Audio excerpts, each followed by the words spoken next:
So అలా మీరు ఒక పీరియడ్ ఆఫ్ టైం ఇది అవునమ్మా, అవును. అంటే పెద్ద పెద్ద ఛానల్ సంస్థలు ఎవరైనా అంటే మీరు పేర్లు చెప్పట్లేదేమో. అదే అదే ఎందుకు ఇంకా అవసరం అంటే చెప్పేచ్చు. అంటే కేబుల్ అంటే నెట్వర్క్ నుంచి కేబుల్ నెట్వర్క్ నుంచి శాటిలైట్ నెట్వర్క్ వరకు నేను ప్రోగ్రామ్ ఏదైతే సీరియల్ చేస్తున్నా ఆ సీరియల్ అన్నింటిలో నాకు నష్టమే జరిగింది. అంటే ఎక్కువగా ఇవే ఉండేవి, ఈటీవీ, జీటీవీ ఇవే కదా. ఈటీవీ ప్రోగ్రామ్ ఇప్పుడు మనం చేయలేదు. అదే మట్టి మనిషి ఒకటి చేస్తాం, అది ఫ్రెండ్స్ తోటి చేస్తాం, అది వేరే ప్రారంభం. కానీ వేరే ఛానల్స్ వాళ్ళే కొట్టేశారు. ఏ దశకంలో సార్ ఇది? 90 వరకు, 90 అంటే 89 ఆ టైం నుంచి 2000, 2003, 2005 ఆ టైం వరకు. ఎందుకంటే మనకి ఈ సీరియల్స్ అవి పుంజుకున్నదే 90s దశకంలో. అవును, ఆ టైంలో అయితే అంతే. అప్పటి నుంచి వచ్చాయి. ముందంతా మాకంతా టెలిఫిల్మ్స్ సింగిల్ ఎపిసోడ్లు అలాగే. సో చాలా ఇబ్బంది పడి ఉంటారు మీరైతే. చాలా చాలా చాలా చాలా. ఆస్తులు అమ్మేశారా? ఆస్తులు లేవు అమ్మడానికే? ఎక్కడ కొన్నా అక్కడ అమ్మా. అదే కొన్నా. చాలా కష్టపడి డే 1 నుంచి కష్టపడుతున్నాగా. రోజుకు 150 రూపాయల నుంచి రోజుకు 300 దగ్గర నుంచి రోజుకు 500 దగ్గర నుంచి అలా తీసుకొని ఒక్కొక్క వర్క్కి ఒక 500 దగ్గర నుంచి 1500 దగ్గర నుంచి అలా తీసుకున్న. ఎక్కడ పడితే అక్కడ కొన్నాను నేను. అలా మీరు ఎక్కడ పడితే అక్కడ పోయినాయి. అమ్మో, చాలా స్ట్రగుల్ సార్ లైఫ్. ఈ టైంలో అంతా మీకు వేరే ఆలోచన రాలేదు? మీరు అంటే ఇంకో ఫీల్డ్లోకి వెళ్దాం, ఇంకోటి ఏదైనా చూసుకుందాం. ఎట్లా వెళ్ళగలనమ్మా? ఇక్కడ ఇది ఈ కళల కన్నదే ఈ జీవితం కదా, బతుకుతున్నదే దీని గురించి. వేరే చోటుకి వెళ్ళాలంటే ఇంక మనం ఉన్నట్టే లేకపోయినట్టు. కరెక్టే. ఎట్లా వెళ్ళగలుగుతాం? ఉంటే ఇలాగే ఉండాలి, బతకాలి, లేదంటే వేస్ట్ అనిపిస్తుంది. అవును. నేను చాలా తక్కువ టైం నేను జాబ్ చేసింది. అది కూడా రిపోర్టర్గా పనిచేసింది. ఈనాడు పనిచేశాను, అంతకుముందు పల్లకీలో పనిచేశాను. దట్ చాలు, చాలా తక్కువ టైం. ఈనాడులో పనిచేస్తున్నాను. టెలివిజన్లో ఏదో ప్రోగ్రామ్ వస్తే అట్లు రామారావు ఉండేవారు మాకు హెడ్. ఆయన టీవీలో పనిచేయడానికి లేదు అని మెమో ఇచ్చారు నాకు. నేను కాగితం తీసుకుని రిజిగ్నేషన్ ఇచ్చేసి స్వీట్లు పెట్టి వస్తే నాకు అదే ఇష్టం సార్, జాబ్ వద్దు సార్, అంతే. చాలా తక్కువ టైం. సో ఇప్పుడు మనం సైతం సంస్థ పెట్టాక సార్, అసలు వాట్ ఈస్ ద నేచర్? ఎవరెవరికైనా సాయం చేయాలంటే ఎలాంటి సాయాలు? ఆర్థిక సాయం ఒకటి. అవునమ్మా, అన్నీ అమ్మా. అట్లే ఎలా అంటే నన్ను అడిగే వాళ్ళని బట్టి. ఇప్పుడు సపోజ్ మొన్న ఒక సినిమా ఇండస్ట్రీలో ఒక కాస్ట్యూమరు అతను ఇంట్లో పడిపోయాడు, తలకు దెబ్బ తగిలింది, ఏదో హాస్పిటల్లో జాయిన్ చేశారు. జాయిన్ చేస్తే అక్కడ వాళ్ళు తట్టుకోలేకపోతున్నారు ఫ్యామిలీ. ఒక ఆడపిల్ల, భార్య. ఏం చేయాలి? వెంటనే ప్రభుత్వ అధికారులతోటి పొంగులేటి గారిని వాళ్ళ టీంతోటి మాట్లాడి నిమ్స్లో ఒక బెడ్ ఖాళీ చేయించి, నిమ్స్లో 32 బెడ్లు ఉంటాయమ్మా 31 రాష్ట్రాలకి. అదే ఉంది. సో అక్కడైతేనే సీఎం రిలీఫ్ ఫండ్ నుంచి మనం ఏమైనా తెచ్చుకోవచ్చు, వాళ్ళ దగ్గర నుంచి ఏదైనా లెటర్ తేవచ్చు, ఏదైనా మాట చెప్పించవచ్చు. సో బెడ్ ఖాళీ అయినా మరో సెకండ్లో అక్కడ పేషెంట్ పెట్టేయాలి, ఎందుకంటే ప్రాణాలతో కాబట్టి వాళ్ళ పాలసీ అది. అవును.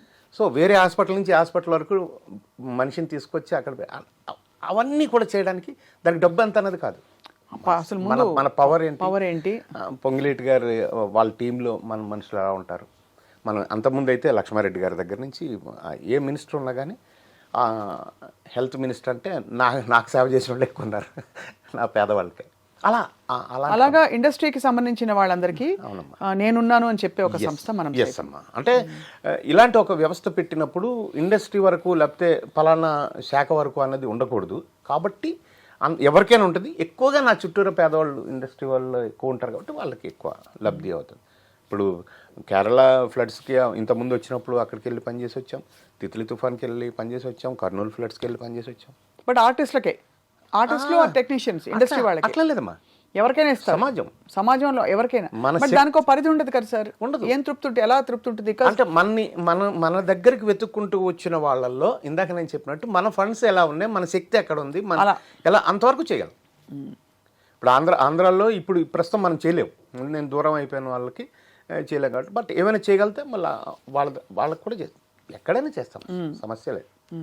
బట్ చేసే మనకి దమ్ ఎంత ఉంది అది అంతే. చాలా అంటే దీనికి చాలా శ్రద్ధ కావాలి ఫస్ట్ ఆఫ్ ఆల్. అవునమ్మా. అండ్ ఒక అంకిత భావం కావాలి. ఎందుకంటే తిరిగి చూసుకుంటే మనకు వచ్చేది ఏముండదు.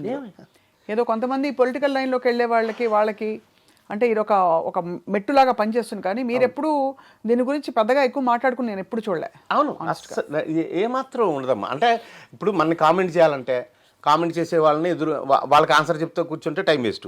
లేకపోతే ఇంకోళ్ళు ప్రపంచంలో ఎవరైనా కామెంట్ చేస్తారు కదా, మంచి పని చేస్తుంటే ఎక్కువగా చేస్తారు. సో నేను అసలు పట్టించుకోను. వాళ్ళని అసలు నేను ఏ పేదవాడికి హెల్ప్ చేయాలి వేళ అంతే. That's all. రోజు చేస్తున్నారు సార్ అప్పటి నుంచి? అంతే. సుమారు ఎంత సార్, ఎన్ని వేలు అలా అవుతుంది రోజుకని చెప్పాలి? వాళ్ళు అంటే నెలకి ఇంత మేము ఓన్లీ ఇవ్వగలుగుతాం. కరోనాలోనే ఓన్లీ కరోనాలో 50,000 కుటుంబాలకు నేను గ్రాసరీస్ ఇచ్చాను. బాబా బాబా 50,000 మంది కుటుంబాలకు ఇచ్చాను. ఎంత వాళ్ళు మీ మనసులో మిమ్మల్ని దీవించుకుని ఉంటారు. డెఫినెట్గా చాలా ఇప్పటికి చాలామంది నేను అంటే అదే కాకుండా ఆర్థిక సహాయం కూడా. ఇప్పుడు నేను ఏ యూనిట్లో షూటింగ్ చేస్తున్నా 5 నుంచి 10 మంది మధ్యలో ఉంటారు బెనిఫిషియర్స్ ఆ సెట్లో. ఒకళ్ళు వచ్చి నాకు పలానప్పుడు అది చేశారు, నాకు పలానప్పుడు ఇది చేశారు, లేకపోతే నాకు బియ్యం ఇచ్చారు, లేకపోతే ఏదో ఒకటి. మినిమం 10 మంది ఉంటారు, 5 నుంచి 10 మంది ఉంటారు. ఎంత గొప్ప జీవితం సార్. ఈ మధ్యలో మరి మీ కుటుంబం మీ ఖర్చులకి, మీ ఇంకా జీవనోపాధికి ఎలా మీరు ప్లాన్ చేసుకున్నారు మీ లైఫ్ లో? ఒకవైపు ప్రొడక్షన్ వర్కౌట్ అవ్వలేదు, డబ్బులు ఎగ్గొట్టారు, అందరినీ వెళ్ళి అడగలేకపోయారు. అడగలేదు అసలు? ఎవరైనా అడిగారా? అడుగుతాం. అక్కడ ఉండే టెలిఫోన్ కింద పాడేసే వాళ్ళు ఉంటారు, కళ్ళజొల్లి సిరిసే వాళ్ళు ఉంటారు. అలా కూడా అంటే మమ్మల్ని చూసినప్పుడు ఆ ఇరిటేషన్ నుంచి అరే సార్ కోపం మీద ఉన్నారని వెళ్ళిపోతాం అంతే. అయ్యే బాబోయ్, మీరు చెప్తుంటే ఎన్ని చూసాం తల్లి, ఎన్ని చూసాం. అంటే వచ్చేవాడు కూడా కంగారు పడతారుగా. అరే వీళ్ళందరూ ఎవరు సార్? ఛానల్ యజమానులా? నాకు డబ్బులు ఇవ్వాల్సిన వాళ్ళు. అంటే అలా కాదు, నేను అడిగేది ఏంటంటే డబ్బులు ఇవ్వాల్సిన వాళ్ళు. అంతే అంతే అంతే అంతే యజమానులు అదే ఎవరైతే ఆ సీట్లో ఉంటారో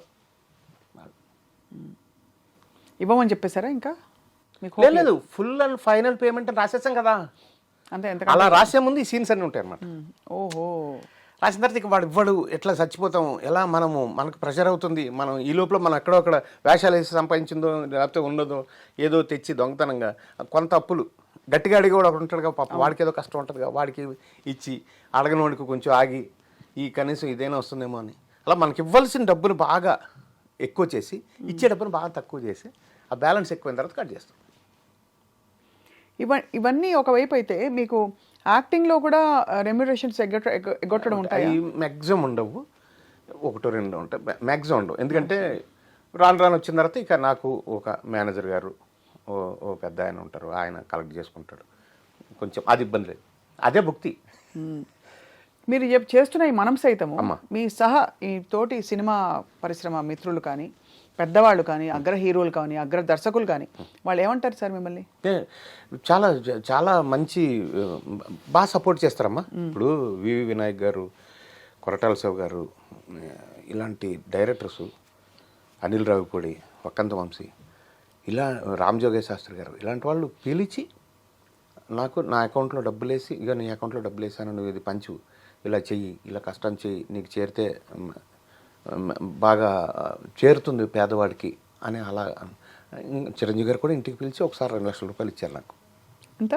2 lakhs ఇచ్చారు, ఇంటికి పిలిచి ఇచ్చారు. ఎప్పుడు చాలా కాలం, ఒక 7 years అవుతుంది అట్లా. వాళ్ళంతా అలా చేసిన వాళ్ళే, బన్నీవాస్ గారు కానీ అలాంటి వాళ్ళంతా అలా పెద్దవాళ్ళ సపోర్ట్ ఉంటుంది. చదలవాడ శ్రీనివాసరావు గారు, చాలామంది అలా. అంటే ఇప్పుడు సడన్గా చెప్పలేకపోవచ్చు, బట్ అదే అర్థమైంది. అంటే వాళ్ళ వైఖరి ఎలా ఉంటుందని సపోర్ట్ ఉంటుంది. రాను ఏంటంటే వాళ్ళకి కూడా ఒత్తిళ్ళు ఉంటాయి కదా, వాళ్ళ తాలూకు మనుషులకు వాళ్ళు చేయటం. ఇప్పుడు జనరల్గా ఏమవుతుందంటే, ఇప్పుడు నువ్వు ఉన్నావమ్మా, నీకు మేకప్ వేసేవాళ్ళు, నీ అసిస్టెంట్లో, నీ కార్ డ్రైవరు, మీ ఇంట్లో పని చేసేవాళ్ళు, నీకు అసిస్టెంట్స్, వాళ్ళని సేవ్ చేయడానికి ఒక స్టార్ ఎవరైనా చూసుకుంటారు. నాకు అలా కాదుగా, నాకు వచ్చిన వాళ్ళంతా నా ఫ్యామిలీ అని, పేదవాళ్ళే నా ఫ్యామిలీ అని చెప్పే మనిషిని కదా. అవును. సో వాళ్ళు అందులోనే ఉండిపోతారు, నాకు ఆ పరిధులు లేవు.